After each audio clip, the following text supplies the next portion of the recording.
Misal üçün, biz buradan sağa dönərkən yolun relyefi necədir? Üzü enişə deyil ki, üzü yoxuşa deyil ki. Demək ki, bizə buranı dönərkən nə qaz pedaldan istifadə etməyə ehtiyac var, nə əyləc pedaldan istifadə etməyə ehtiyac var. Amma yenə də ayağımız əyləc pedalının, yəni tormozun üzərində olmalıdır. Niyə? Çünki bu kimi döngələrə, bayaq sənə izah elədim, loru dilləndisək qaranlıq döngə deyirik, yəni görünməyən döngə deyirik. Dönəndən sonra axı bilmirik bizi nə gözləyir. Düşün, indi birinci sinif şagirdi oradan gəlir. Birinci sinif şagirdinin boyuna boyda olar, balaca olar. Sən əgər, bax bura, fərz elə ki, bu pedal əyləc pedaldır, burada isə qaz pedalı var. Sənin ayağın qaz pedalının üzərindədir. Lakin qaz pedalını basmırsan. Sən düşünürsən ki, əşi nə olsun, ayağım qaz pedalının üstündədir, qazı basmıram ki. Sənin dönərkən, bax bu maşının küncündən bir uşaq qarşıva çıxsa, bu şərti refleksdir. Sən qorxudan, bax, gülməli də olsa, mən sənə həqiqəti yansıtmağa çalışıram. Qarşıva bir maniyə çıxsa, uşaq çıxsa, sən ay eləyəcəksən. Bax, bu ay eləyən kimi sən qorxudan bu pedalı basacaqsan. Bu səndən asılı olmayan bir şeydir. Bu hansı pedal idi? Qaz, nəticəni özün düşün. Lakin sənin ayağın olsa əyləc pedalının üzərində, basmasan belə, sən həmin o anda, qorxanda bunu bassan, təhlükənin qarşısını alacaqsan. Buna görə, dediyim kimi, ilk öncə yolun relyefinə baxırıq. Bizə qaz lazımdır, yoxsa tormuz lazımdır. Bunu müəyyənləşdirmək üçün. Daha sonra, yolun relyefi düz olmuş olsa belə, indi bura aşağı sürətlə hərəkət etdiyimiz bir yoldur da. Görmürüksə orada nə var? Onda ehtiyat tədbiri alırıq. Yaxşımı? İkinci növbədə sonuncu maniyəmizi müəyyənləşdiririk. Biz o istiqamətə getmirik ki, deməli, o yoldan söhbət getmir. Dönəcəyimiz yolda olan sonuncu maniyədən söhbət gedir. Sonuncu maniyəmiz nədir? O döngə var, o döngə. Nə qızım? Rahat fikir. Dönəndə o yerdəki var. Bardır? Bəli. Bax, bu avtobus bizim birinci maniyəmizdir. Bu crossover, bəli, bu ağ maşın ikinci maniyəmizdir. O mavi maşın isə üçüncü maniyəmizdir. Düzdürmü? Yəni, son maniyə belə hesablasaq, belə götürsək, o mavi maşındır. Biz bu qırmızı, yəni bu avtobusla hesab götürüb, raşot götürüb dönsək, bu avtobusa dəymədən dönə biləcəyik. Lakin bundan sonra olan ağ maşına dəyəcəyik. Ağ maşınla hesab götürüb dönsək, nə bu avtobusa, nə o ağ maşına dəyəcəyik, amma ağ maşından sonraki mavi maşına dəyəcəyik. Mavi maşınla da hesab götürüb dönəsi olsaq, bu maniyələrin heç birisinə dəyməyəcəyik. Amma indi biz bilirik ki, o mavi maşından sonra da maniyə var. Mən onu sənə də göstərim, sən rahat əyləş. Bax. Son maniyəmiz oldu nə? Yerdə olan bardurun küncü. Yəni sonuncu maniyəmiz nədirsə onunla hesab götürürük. İkinci növbədə son maniyəmizi müəyyənləşdirdik. 3.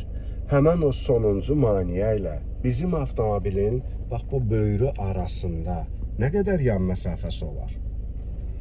2 metr falan. Yox, bu maşınla yox.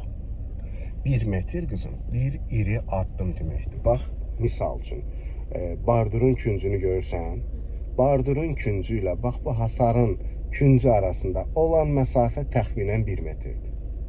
İndi hesab elə, o bardurla bizim maşının arasında nə qədər yan məsafəsi olar? Olar, daha da çox olar. Bu arada, 8 falan. bax, önümüzdə olan maniyələrlə avtomobilimiz arasında olan məsafəyə distansiya deyilir. Sağımızda, solumuzda olan maniyələrlə bizim aramızda olan böyür məsafəsinə isə interval deyilir. Yəni, söhbət burada intervaldan gedir. Dönməzdən əvvəl maniyə ilə aramızda olan məsafədən gedir. Bu avtomobillə bizim aramızda neçə metr məsafə olar? 3 olar maksimum. Lakin o maneə ilə bizim aramızda İndi falan. olar, bəli. Əgər həmin o sonuncu maneə ilə bizim maşınımızın arasında ən az 4 metr yan məsafəsi varsa, yəni gözə yarı deyirəm də, demirəm metrə götür ölç. Başqa bir dillə desək, bizim maşınımızın kənarı ilə həmin o son maneənin arasına bir maşın da uzunasına yerləşərsə, bax bizim maşın belə dayanıb da düzü, belə bir maşın yerləşərsə ki, fakt yerləşib, bunun adını qoyuruq geniş döngə. Yaxşımı? Bu hardasa yazılan bir qayda deyil. Siz qavrayasınız deyə mən bu yöntəmlə, bu frazalardan istifadə edirəm. Bu oldu geniş döngə.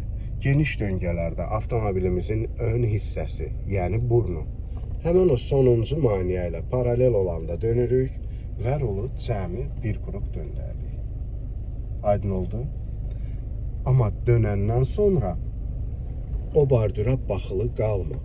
Ona baxılı qalsan, dönəndən sonra sükanı geri qaytarmağı unudacaqsan və gedib o bardura dəyəcəksən. Döndünsə uzağa bax. Yaxşı? Rahat əyləş.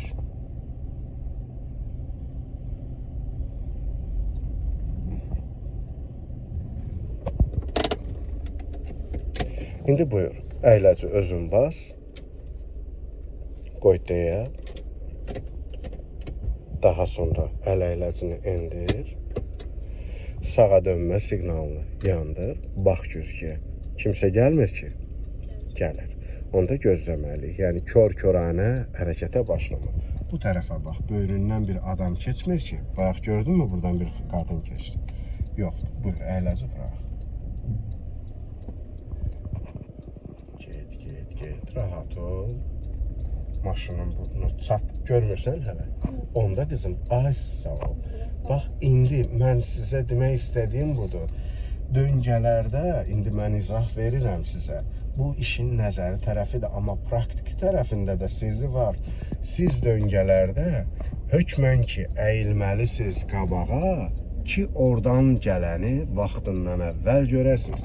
Biri var əyləşmirsən burada, sən dönəndən sonra görəcəksən nə var, nə yox. Bir də var ki, əyilirsən qabağa, öncədən o maneəni də, başqa maneələri də görürsən. Bax indi, avtomobilin ön hissəsi həmin o son maneə ilə bir olanda bir qrup çevirili olur.